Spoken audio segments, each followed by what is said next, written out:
আল্লাহ নবীর সাহাবী হযরত ওমর ফারুক রাদিয়াল্লাহু তাআলা হুজুর আমার একদিন রাস্তা দিয়ে যেতে লেগেছে, সঙ্গে কিছু সাহাবা ভাইরা রয়েছে।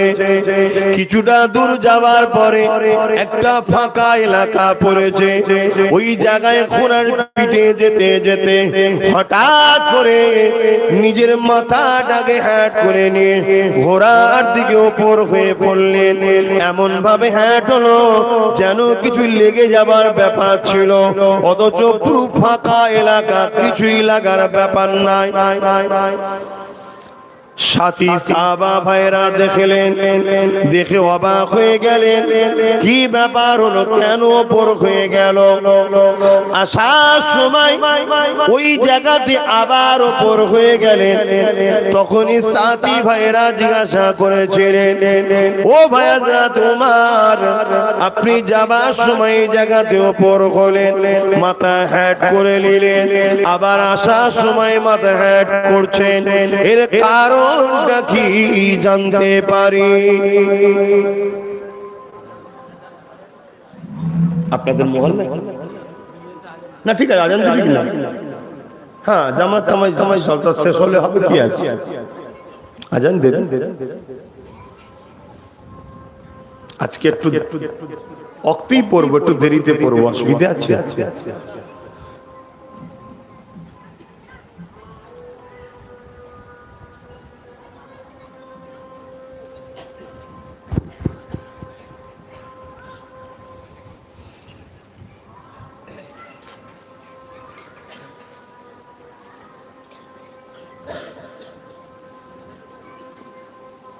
হাইয়া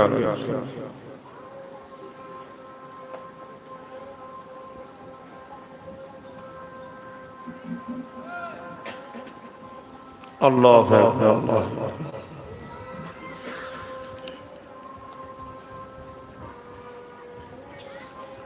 লা ইলাহা ইল্লাল্লাহ মুহাম্মাদুর রাসূলুল্লাহ। اللهم رب هذه الدعوة التامة والصلاة والسلام محمد الوسيلة الفضيلة رسول مقام محمود إلا جوات وذكر صفات إنك لا تخلف। শুনছেন আপনারা? ইত্তেবা করতে হবে। কেমন ভাবে ইত্তেবা করতে হবে? হযরতে ফারুক আযম কে সাথী ভাইরা জিজ্ঞেস করছে, ভাই এই জায়গায় আপনি যাবার সময় মাথা হ্যাট করলে, ঠিক সেই জায়গাতে আসার সময় হ্যাট করছেন, কারণ কি? হযরত ওমর ফারুক বলেছিলেন, আল্লাহ নবীর সাথে একদিন আমি রাস্তা দিয়ে যেতেছিলাম, এখানে একটা গাছ ছিল, ওখানে একটা ডাল ঝুলেছিল। আল্লাহ নবী যাবার সময় মাথাটা হ্যাট করেছিলেন। সেই সময় আমি ওমর রাসূলকে দেখে হ্যাট করেছিলাম। সাহাবা ভাইরা বলতে লেগেছে, ও হযরত ওমর ফারুক, সেই দিন গাছের ডাল ছিল তাই নবী হ্যাট করেছিলেন, আপনিও করেছিলেন, আজকে গাছও নাই ডালও নাই, কেন হ্যাট করতে লেগেছেন? হযরত ওমর বললেন, আপনারা জানতে চেয়েছেন, আমি তাই বললাম। সেদিন গাছের ডাল ছিল, আমি দেখেছিলাম, কিন্তু আমি হ্যাট করেছিলাম ডালের জন্য নয়, আমার রাসূল করেছিল তাই করেছিলাম। সেদিন গাছ ছিলাম, দেখেছিলাম ঠিকই, কিন্তু উদ্দেশ্য ছিল নবী যা করবে তাই করব। আজও পর্যন্ত গাছ আছে না নেই দেখার দরকার নাই, নবী এখানে হ্যাট করেছে, আজও আমি হ্যাট করে থাকি। মহব্বত দেখুন, ফলো করা দেখুন, ভালোবাসা দেখুন। অত বেশি বুঝি না বাবা, রাসূল করেছে করি, তুমি জানতে চেয়েছো তাই শোনালাম।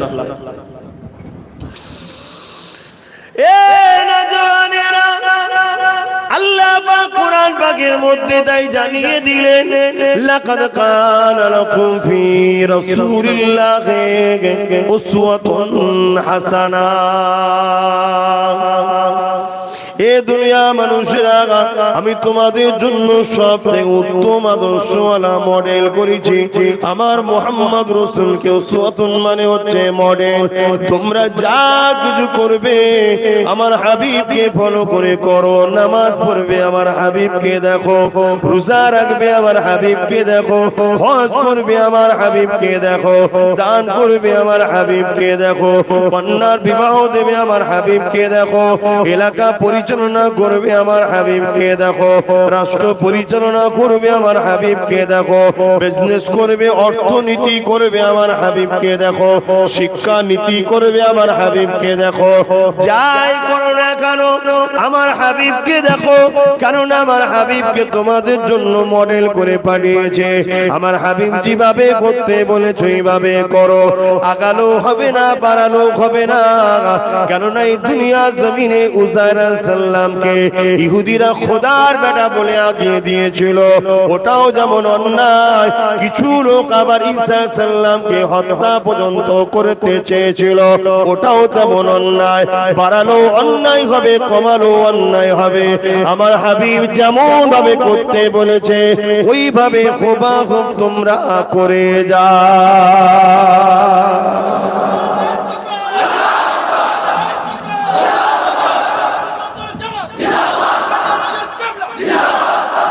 শরিয়াত জানতে গেলে রসুলকে জানতে হবে, নবীকে চিনতে হবে, নবী কি করেছে দেখতে হবে। আর এই পূর্ব ভারতে কোরআন সুন্নাহর পূর্ণাঙ্গ ধারক ও বাহক ছিলেন ফুরফুরার হযরত জবানার মুজাদ্দিদ দাদা হুজুর পীর কেবলা। জোরে বলুন সুবহানাল্লাহ। এই ভারতবর্ষের আরো অনেক হক দরবার আছে, নাই বলছি না। যেমন দেওবন্দীদের পীর সাহেব হাজী ইমদাদুল্লাহ মুহাজির মক্কি রাহমাহুল্লাহ জগৎ বিখ্যাত একজন আলেম ও ওলি ছিলেন। জোরে বলুন সুবহানাল্লাহ। তিনি ওই এলাকায় দ্বীনের প্রচার করেছে, দ্বীনের খেদমত করেছে, কিন্তু পূর্ব ভারতে করেছেন মুজাদ্দিদুজ্জামান দাদা হুজুর। আর একজন কারামত আলী জোনপুরি সাহেব, নাম শুনেছেন কি জানি না, কারামত আলী জোনপুর। উনি বাংলাদেশ এখন ভাগ হয়েছে, কিন্তু ভাগ হয়নি, তখন সব ভারত ছিল। দেশের ওই দিকে পাহাড়, সিলেট ওই সব এলাকাতে হুজুরের বিশাল অবদান আছে। লাখো লাখো মানুষ হুজুরের হাতে হাত দিয়ে দ্বীন ইসলাম কবুল করেছে। কিন্তু এই পূর্ব ভারতের জন্য কথা হুজুরকে আল্লাহ পাঠিয়েছে। যা যেখানে ডিউটি তাকে সেখানে ধরতে হবে। বাবা, তোমার রেশনের গম চাল তোমার এখানে দেওয়া হয়, তুমি অন্য জায়গায় যে বসে থাকলে পাবে? তা তোমার জন্য মুজাদ্দিদ জামান রয়েছে, নাকি ধরতে হবে। আর ইনি তোমাকে কোরআন সুন্নাহর আলোকে আমার রাসূলের রেখে যাওয়া দিনটাকে দিয়েছে।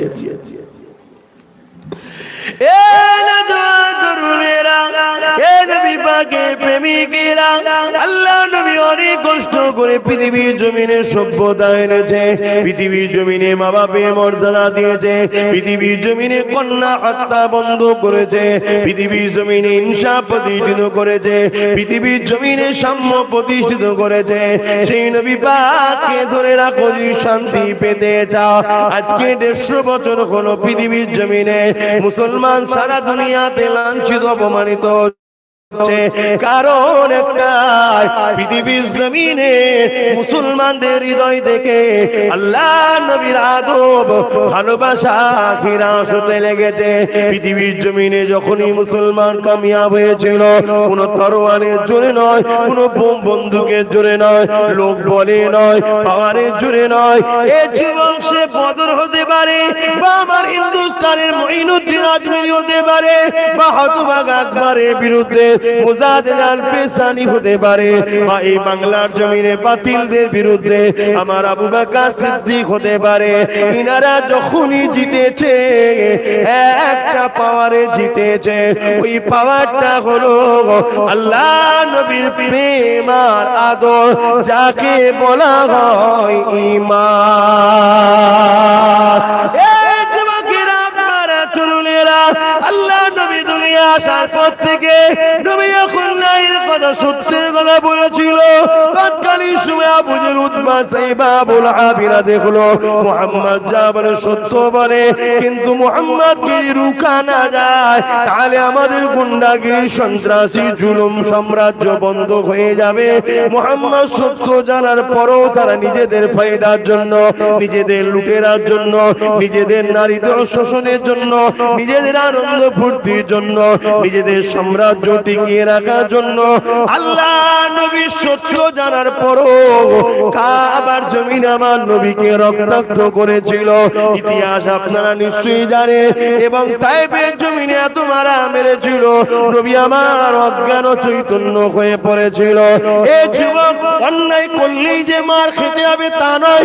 আজকে দিনে শুধু নয়, যুগ যুগ ধরে চলে আসছে ন্যায়ের পক্ষে যারা থাকে তাদের উপরেই বেশি জুলুম হয়, ন্যায়ের পক্ষে যারা থাকে তাদেরই বেশি বিরোধী করা হয়, সত্যের পক্ষে যারা থাকে তাদেরই বিরুদ্ধে কেস কামারি, জুলুম, অত্যাচার হয়।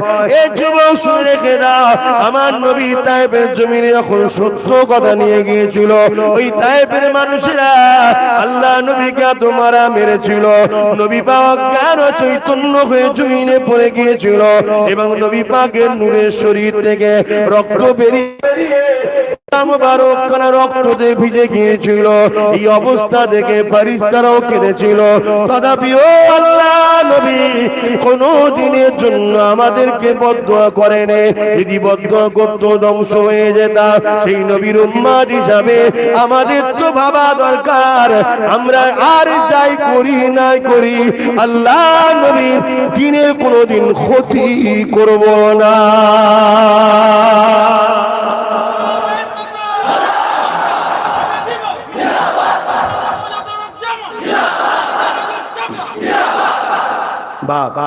একটু অসুবিধা হচ্ছে বলতে, আপনাদের শুনতে অসুবিধা হচ্ছে না তো? কেন যন্ত্রণা করছে তো, কালে থুতু জমে যাচ্ছে, কথা বলতে কষ্ট হচ্ছে, তারপরেও আমি বলবো ইনশাআল্লাহ। কেন? এ জিন্দেগি আল্লাহ দিয়েছে মুহাম্মদ রাসূলের কথা বলার জন্য। কথা বিশ্বাস রাখেন তো নাকি?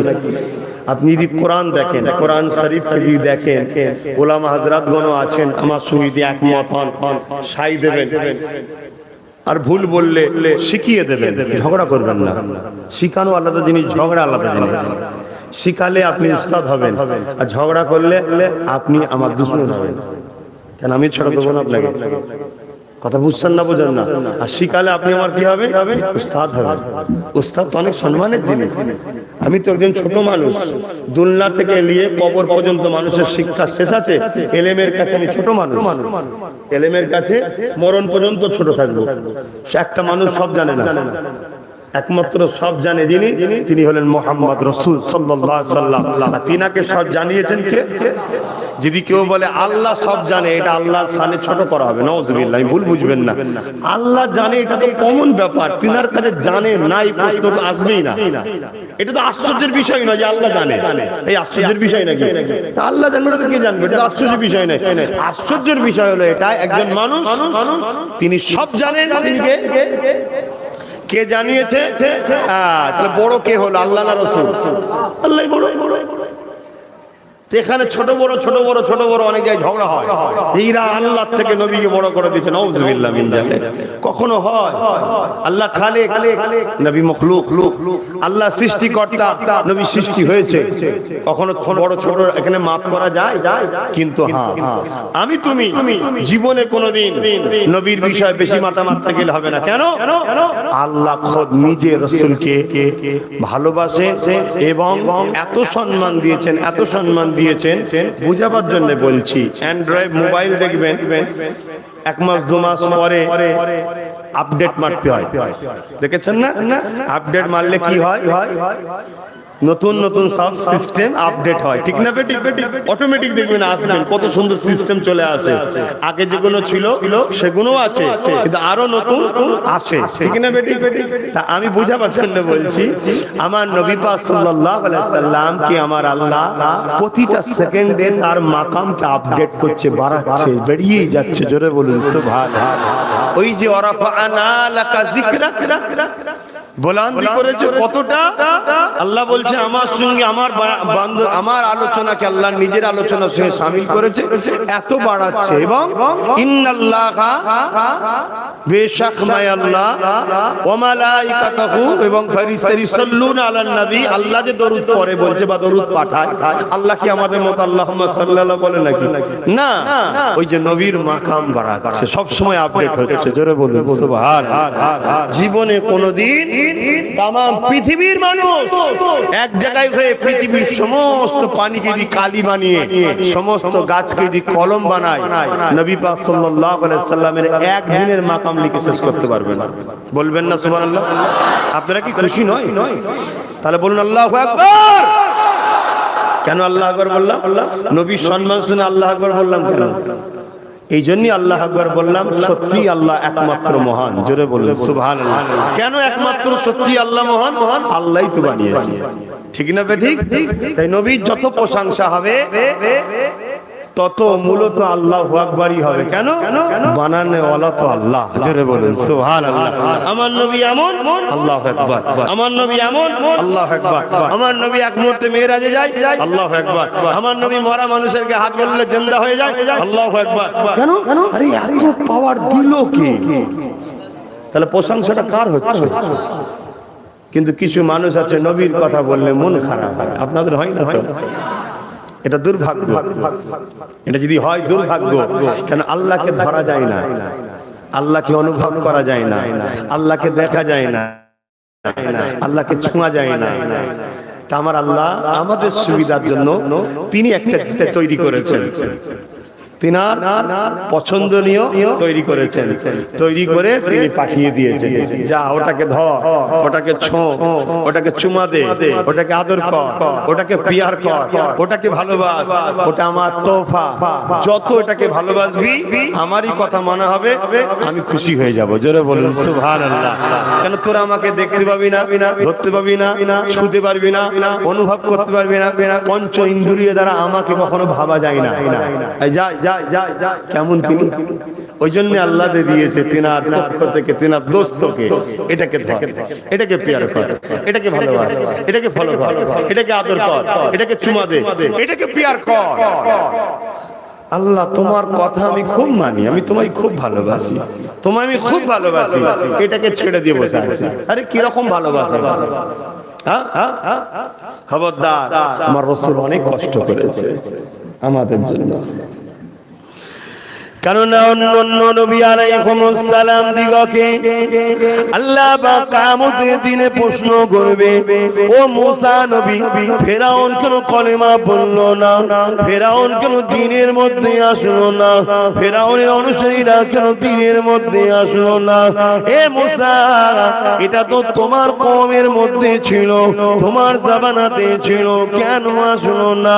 মুসা আলাইহিস সালাম বলবে, আল্লাহ পাক আমি বলেছিলাম, ওরা কিন্তু শোনে না। ফেরাউন বলবে, আল্লাহ মুসা মিথ্যা বলছে, আমি তোমাকে বলেনি। শুনছেন তো কত বড় খুব চিন্তা করছেন।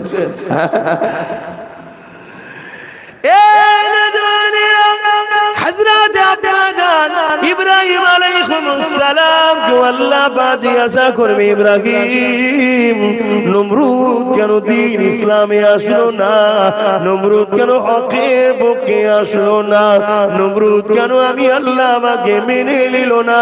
নমরুদের সৈন্য সামন্ত কেন মানল না? তখন ইব্রাহিম নবীও বলবে, আল্লাহ আমি বলেছিলাম, ওরা শোনে নে, ওরা শোনে নে। নমরুদ বলবে, না আল্লাহ, ইব্রাহিম মিথ্যা বলছে, আমাকে বলেনি।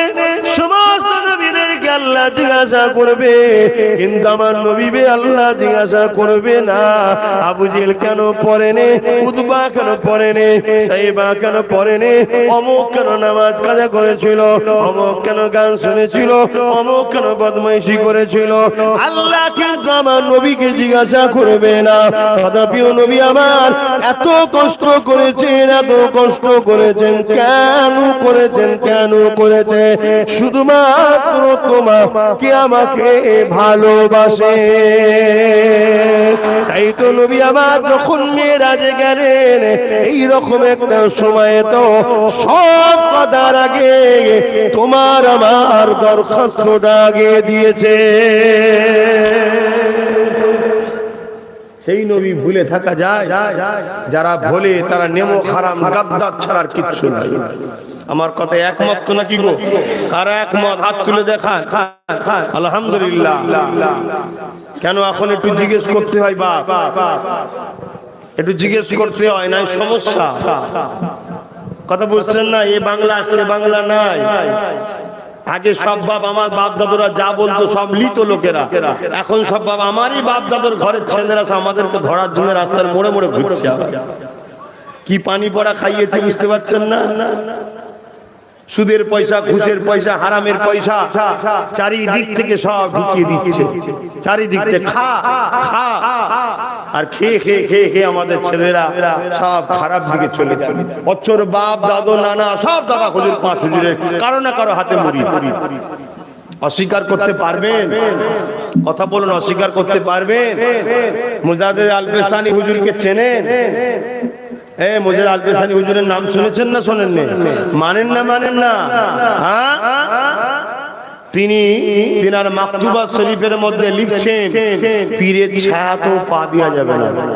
এই জন্যই তো আল্লামা রসুলের ছায়া রাখেন। জোরে বলুন সুবহানাল্লাহ। বাইচান্স যদি কারো পা পড়ে যেত, কথা বুঝছেন? হ্যাঁ, কিছু মানুষ একটা ছায়ার হাদিস দেয়, আম্মাজান আয়েশা হুজুর থেকে একটা ছায়ার হাদিস দেয়। ওই ছায়া বলতে সাহারা। আমি অমুকের ছায়ায় বসবাস করতাম, অর্থাৎ সে আমাকে সাহারা দিয়েছিল। কথা বুঝে আসছে? হাদিসের ব্যাখ্যা দেখতে হবে। শুধু হাদিস দেখে হু করে বলে ফেললাবে না। হাদিসটা কোন পরিপ্রেক্ষিতে এসছে, কি তার ব্যাখ্যা আছে, এর জন্যই তো বলে ইমাম মানতে হবে। কেন বলে? ইমামের কাজ কি? নারিকেলের ভেতরের পানি ও শ্বাসটা বার করে একদম রেডি করে তুলে দিবা। আর তুমি আনাড়ি তোমার হাতে দিয়ে নারকেল আর কাটারি ধরিয়ে দিই, কাটারিটা কি সেটাও বুঝবে না, নারকেলটা কি সেটাও বুঝবে না। লাস্টে শুকনো নারকেল দাঁত দিয়ে কামড়াতে হয়, দাঁত যাবে, আর না রাগেতে টান মেরে তুলে দিবে। কথা বুঝছেন না? বুঝলেন? তোমাকে ডাইরেক্ট কোরআন আর হাদিস ধরিয়ে দিই, তুমি বুঝতেও পারবে না, লাস্টে সব বরবাদ হয়ে বসে থাকবে। আল্লাহ নবী ঘুমাতেন, উঠতেন আল্লাহু আকবার, উযু করতেন না। শুনছেন না শোনেন না? এটা হাদিস। এখন তোমাকে যদি হাদিসটা দেয়া হয়, তুমি পড়লে আমার নবী উঠতেন, নামাজে দাঁড়িয়ে যেতেন, উযু করতেন না। তুমিও কাল থেকে উঠবে, নামাজে দাঁড়িয়ে হবে তো নাকি? কেন? নবীর হাদিস তো মানবেন না। নবীর হাদিস অস্বীকার করলে কাফের হয়ে যায়। জানো? হ্যাঁ, মানা আলাদা জিনিস, বিশ্বাস আলাদা জিনিস। এই হাদিসটাকে বিশ্বাস করি কিন্তু আমল চলবে না। এটা নবীর জন্য খাস। এটা তুমি কি করে বুঝবে? এটা বুঝতে গেলে ইমাম দরকার। তাই আমরা চার ইমামের মধ্যে যে কোনো একজনকে মানি। আমি নোমান বিন সাবিত আবু হানিফা হুজুরকে মানি। কেন? আমার মুজাদ্দেদ জামান মেনেছে, উনি ওই ইমামের ছিলেন, তিনি ওসিয়াতনামায় লিখেছেন আমি হানাফি মাযহাবের। কিন্তু আরো তিনটে ইমাম আছে, শাফি, মালিক, হাম্বলি। আরো তিনজন হক না ভুল? হক। এই চার ইমামের একটাই দল। দলটার নাম কি? চার ইমামের চারটে দল নয়। লোককে বিভ্রান্তি করানো হচ্ছে যে দেখো চারটে ইমাম চারটে দল। না, নাউযুবিল্লাহ। চার ইমামের একটাই দল, আহলে সুন্নাত ওয়াল জামাত। হযরতে বড় পীর সাহেব হুজুর শাফি মাযহাবের লোক। আমরা বড় পীর সাহেব হুজুরকে ভালোবাসি না বাসি না? বেশক তিনি জগৎ বিখ্যাত ওলি, সমস্ত ওলিদের সম্রাট তিনি। জোরে বলুন সুবহানাল্লাহ। আবার গরিবে নওয়াজ হানাফি মাযহাবের লোক। জোরে বলুন সুবহান। এরকম অনেক ইমাম আছে মালিক হুজুরের লোক, ইমাম মালিক হুজুরকে মানে। আজও সৌদি আরবে যত ইমাম আছে যারা নামাজ পড়ান, ইনারা ইমাম মালিক হুজুরকে মানে। তাই আমাদের এলাকার লোক গেলে একটু থমকে যায়, যারা সব নাবির উপরে হাত বেঁধে আছে। আমরা নাবির নিচে বাঁধি না? যুবকরা অসুবিধা হচ্ছে নাকি? যে হুজুর এসব কথা আমরা কি বুঝবো? বুঝতে হবে বাপ, বুঝবিনি বললে তো হবে না, বুঝতে হবে। কারণ দিন এটা, ইসলাম এটা। আমি কি একদিনে বুঝে গেছি? আমি উস্তাদের পিছনে 25 বছর ঘষেছি, তাদের পিছনে গেছি, একটা করে শিখে আজকে শিখেছি তাই বলতে পারছি। তোমরাও শেখো আমার সোনার যুবকেরা। জিন্দেগি তো সব সময় দিকুদি আড্ডা দাও, সময় দাও, কিছু সময় এখানে দাও। আমরা একটু বলি তোমাদেরকে, ধৈর্য ধরে শোনো। তা আমরা কি করি? নাভির নিচে হাত বাঁধি, আর মা বোনেরা বুকে হাত বাঁধে, ঠিক না বেটি? আমরা পুরুষরা নাভির নিচে, কিন্তু মক্কা শরীফে গিয়ে দেখছি বা আপনারা যে দেখেছেন কি নাভির ওপরে হাত বেঁধেছে। এখন যদি কোনো হাজী সাহেব এসে বলে এতদিন যা করেছি সব ভুল, আমি মক্কা শরীফে গিয়ে দেখে এসেছি নাভির ওপরে হাত, যেখান থেকে ইসলাম তামাম পৃথিবীতে গেছে সেখানে নাভির ওপরে, ভাই ওটাও ঠিক। ওটা ইমাম মালিক হুজুরের মতটা, ওটাও আহলে সুন্নাত ওয়াল জামাত। আর নাভির নিচেটা কি? ইমামে আজম আবু হানিফা। তবে নাভির নিচে আজকের দিনে 120 কোটি লোক হাত বাঁধে, জোরে বলুন সুবহানাল্লাহ।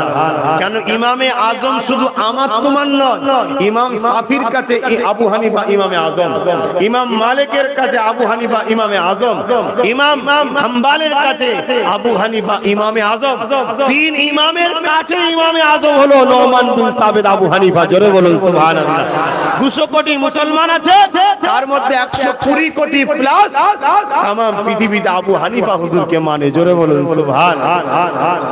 কিন্তু ওটাও ঠিক, ওটা কি হাম্বলি মাযহাবে, কিন্তু কেউ যদি এখানে বাঁধে ওটা কোন ইমামের নয়, না সাফি, না মালিকি, না হাম্বলি, না আবু হানিফা। এটা একটা নতুন ফিরকা, নতুন ফিরকা। এগুলো থেকে আমাদেরকে সাবধান থাকতে হবে। আপনি নাভির উপরে বাঁধুন যদি মালিকি মাযহাবের হবে, তবে টোটাল 7টা মালিকি নিতে হবে। এখান থেকে 2টো লোক, ওখান থেকে 3টে লোক, খেয়াল খুশি মতো চললে হবে না। আপনার ইমামকে ফলো করতে হবে। আমরা এশিয়া মহাদেশের পূর্ব ভারত বা ভারতের মানুষ, পাকিস্তান, বাংলাদেশ, কি বলে শ্রীলঙ্কা, এইসব এলাকায় টোটাল মানুষ হানাফি মাযহাব। তাই আমরা সবাই নাভির নিচে হাত বাঁধি। বুঝতে পেরেছেন? সংক্ষেপে একটু আকীদাটা বললাম, আপনাদের কষ্ট হলো। আমি কি কথা বলতে গিয়ে এদিকে চলে এলাম যেন? জি হযরত মুজাহিদ আল-পেশানি বলছেন, পীরের ছায়াতে পা দিয়ে যাবে না বিয়াদবি, পীরের লাঠিকে বলে মানতে হবে। এখন তো আল্লাহ করে আমাদের যুবকরা দাদা পীরের মুরিদ দাবি করে, দাদা হুজুর জিন্দাবাদ, পাঁচ হুজুর জিন্দাবাদ, পীরের আওলাদদের ঘরে ধরার জন্য ব্যস্ত হয়ে আছে। সম্মান তো দূরের কথা, এই লক্ষণটা ভালো না খারাপ? বোঝার চেষ্টা করো, খপ্পরে পড়ে যেও না, ধ্বংস হয়ে যাবে। কেননা ওলি আজাদ তো খুদা বেজান। পৃথিবীর জমিনে ইসলামের আলো কাদের রক্তের বিনিময়ে ঝরেছে তোমরা জানো? তাম পৃথিবীর জমিনে কাদের রক্ত দ্বারা ইসলাম প্রচার হয়েছে তোমরা কি জানো? আল্লাহ নবী যখন লা ইলাহা ইল্লাল্লাহু মুহাম্মাদুর রাসূলুল্লাহ এই কলেমা দাওয়াতটা দিতে লেগেছে, কেউ মানতে চায় না।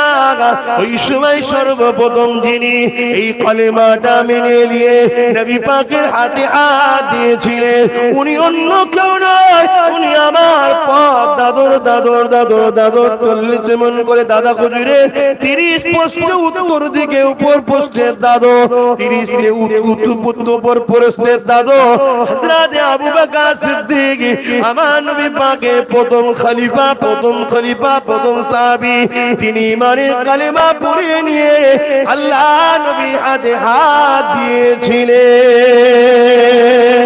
এক যুবকেরা কেউ আর মানতে চাই না, এই আল্লাহ নবী আবু বকর সিদ্দিককে নিয়ে গিয়ে কাবা শরীফের পাশে দাঁড় করিয়ে দিলেন। দাঁড় করিয়ে দিয়ে বললেন, আবু বকর তুমি একটু দ্বীনের প্রচার করো। হযরত আবু বকর সিদ্দিক এইভাবে দাঁড়িয়ে এলাকার মানুষকে ডাক দিতে লাগলো। আবু বকরের আখলাক, চরিত্র ভদ্র, নম্র এলাকায় একটা প্রচার ছিল। আবু বকরের কথা শুনে চতুর্দিক থেকে সবাই চলে আসতে লাগলো। আবু বকর দাঁড়িয়ে গিয়ে বলতে লাগলো, এলাকার মানুষেরা তোমরা আমাকে কোন নজরে দেখো?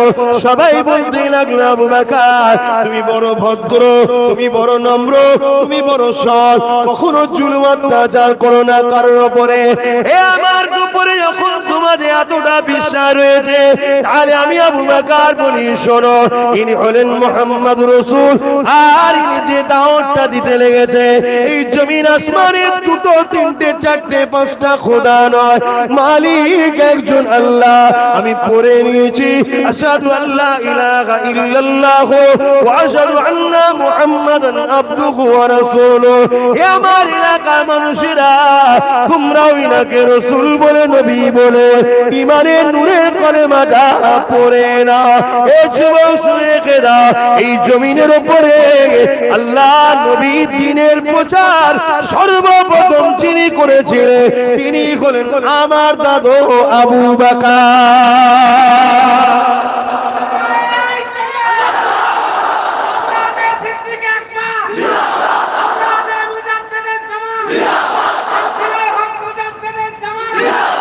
ভাই এবারে আমি জিজ্ঞেস করবো একটা কথা, এই যে আমার দাদু বললাম, আপনারা বেজার হলেন? তা আমার দাদুকে আমার দাদু বলবো না? তা আমার দাদুটাকে আপনারা দাদু করতে রাজি নয়? শুধু রক্ত থাকলেই দাদু হয়? অনেক সময় রাস্তা হয়ে যায়, রাস্তা রেস্তা হয়ে যায়, ঠিক না বেঠিক? রক্ত অনেক সময় পর হয়ে যায়, দূর আপন হয়ে যায়। তা আমার দাদুটাকে তোমার দাদু করো না। কিন্তু একটা কথা দিমাগে ঢোকাও তো, ইমাম সাহেবকে আপনি ইমাম সাহেবের বিয়ে শাদী ছোট মতো বয়স দেখছি তো, যদি একটু মুরব্বী 80-90 বছর হতো বোঝাবার একটু সুবিধা হতো। কিন্তু ইমাম সাহেবকে দিয়ে বলি, কারণ ইমাম একটা সম্মানীয় জিনিস, ইমাম সম্মানের জিনিস। কার ঘরের দায়িত্বে আছে? কিন্তু দুঃখের বিষয় আমরা এখন ইমামের উপরে মাথা মারি, ঠিক না বেটি? না, উচিত নয়। আল্লাহর ঘরের দায়িত্বে যে আছে তার উপরে আল্লাহর ইজ্জত চলবে। অর্থাৎ কোরআন সুন্নাহর বেখেলাফ কিছু কথা হলে তখন কথা হবে, আমভাবে তার বিরুদ্ধে কথা বলার অধিকার নাই, কেন সে আল্লাহর ঘরের দায়িত্বে আছে। হ্যাঁ, কোরআন সুন্নাহর বিরুদ্ধে হলে ওই ইমাম কেন আব্বাস সিদ্দিকী হলেও তাকে মানা যাবে না, কেন আমাদের কাছে আল্লাহ আগে, রাসূল আগে, ঠিক না বেটি? কিন্তু শরীফুন নসব বলে একটা জিনিস আছে। মেজে হুজুরকে মানেন? মেজে হুজুর এই হাদিসটাকে তেনার কিতাবে জায়গা দিয়েছে। শরীফুন নসব কে ঘরে সম্মান করা হলো অজিব। অজিব বোঝেন? অজিব বোঝেন? ফরজের পরে অজিব, কিন্তু শাস্তির দিক দিয়ে ফরজের যা শাস্তি, অজিবেরও তা শাস্তি। বুঝতে পারলাম তো নাকি? ফরজ তরক করলে যে শাস্তি, ওয়াজিব তরক করলো সে শাস্তি। কিন্তু ফরজের পরের মাকাম হলো ওয়াজিব, করতেই হবে। শরীফুল নসব করে সম্মান করতেই হবে। শরীফুল নসবকে নবীর বংশধর, সাহাবাদের বংশধর, এরা হলো শরীফুল নসব। কেন কেন করতে হবে? যদি সে শরিয়াত বিরোধী কোনো কাজ করে তার থেকে সরে যাও, তার কথাকে মানা যাবে না, কিন্তু তার সঙ্গে বিয়াদবি করা যাবে না। কেন? এটা এবার বুঝে লাগে। ইমাম সাহেবের একটা ছেলে, আচ্ছা ইমাম সাহেবের কথা বাদ দেন, মুরব্বী কারো একটা কথা বলছে। কোন মুরব্বী ধরুন এই গ্রামে একজন হাজী সাহেব, নামাজি মুসল্লি, তিনার একটা ছেলে এখন ধরুন একটা ছোটখাটো ভুল করেইছে। এখন বেচারি হাজী সাহেব নামাজ পড়ে নামছিলেন, তিনার সামনে এখন তিনার ছেলেটাকে সবাই মিলে ধরে অপমান করছে, ছোট বড় কথা বলছে, গালিগালাজ করছে, মারধর করছে। বলুন হাজী সাহেব বা ওই নামাজি মুসল্লি মুরব্বিটার অন্তরে আঘাত হবে না? হবে না? বলুন বলুন বলুন। হাজী সাহেব আপনার ছেলে অন্যায় করেছে, তারপরও আঘাত হবে? অন্যায় করেছে তারপরেও কি হাজী সাহেবের মনে দুঃখ হবে? বলুন হ্যাঁ কি না? বাপ হিসাবে বলুন, বাপ হিসাবে প্রত্যেকের ছেলে আছে, বলুন হবে না? হবে না? কেন হবে? এই বাপ বেটার সম্পর্কটা মানুষের নয়, আল্লাহ। না হয় ছেলেটা করে ফেলেছে, এইভাবে অপমান করলি, এইভাবে মারলি, এইভাবে কষ্ট দিলি, এইভাবে গালিগালাজ করলি, শুনছেন? এজন্য বলেছে শরীফুল নসবের ছেলেরা ভুল করে ফেললো, তার থেকে সরে যাও, তার সাথে বিয়াদবি করতে যেও না। কেন? তাকে যখনই তুমি বিয়াদবি করবে অমনি সাহাবা হুজুরদের অন্তরে লাগবে, হ্যাঁ নাই কিছু বলেই ফেলেছে, আমাদের মুখের দিকে চেয়ে তাকে ক্ষমা করা গেল না, আমাদের মুখের দিকে চেয়ে তার থেকে সরে যাওয়া গেল না, ছেলেটাকে এরকম করে বললি। শুনছেন? তুমি ফুরফুরার মুরিদ দাবি করছো না, আর দাদা পীরের আওলাদদের সঙ্গে গুস্তাগি, দাদা পীরের আওলাদদের সঙ্গে বিয়াদবি, দাদা পীরের আওলাদদের সঙ্গে অপমান সূচক কথাবার্তা, নিজের দলমল পথ লাগিয়ে অর্থ খরচ করে লোককে ভুল বুঝিয়ে রাস্তায় দাঁড় করিয়ে দিয়ে অপমান করার ষড়যন্ত্র, এটা কি ভালো লক্ষণ না খারাপ লক্ষণ? আজ সমাজে কিছু মানুষ এগুলো করছে, তাই সতর্ক করছি, শুধরে যাও। আর না হয় খোদার মারে যখন পড়ে যাবে কেউ দেখতে আসবে না, কেউ দেখতে আসবে না।